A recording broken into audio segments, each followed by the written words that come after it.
Pink salt, Himalayan salt, ये refined नहीं होता।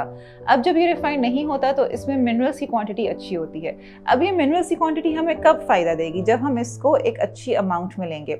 सॉल्ट रिकमेंडेशन के बारे में अगर हम बात करें कि हमने पूरे दिन में कितना नमक इस्तेमाल करना है, चाहे वो सफ़ेद नमक हो, चाहे वो पिंक सॉल्ट हो, तो वो 2300 मिलीग्राम्स यानी कि आधा चाय का चम्मच, उससे ज़्यादा इस्तेमाल नहीं करना।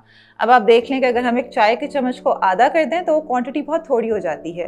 अगर आप पिंक सॉल्ट की भी इतनी क्वांटिटी लेंगे तो उसके जो मिनरल्स होंगे वो इतना कोई फ़ायदा देंगे नहीं, क्योंकि बहुत कम क्वांटिटी में है। तो चाहे वो सफ़ेद नमक हो या वो पिंक सॉल्ट हो, आपने दोनों बहुत कम मिकदार में इस्तेमाल करने हैं।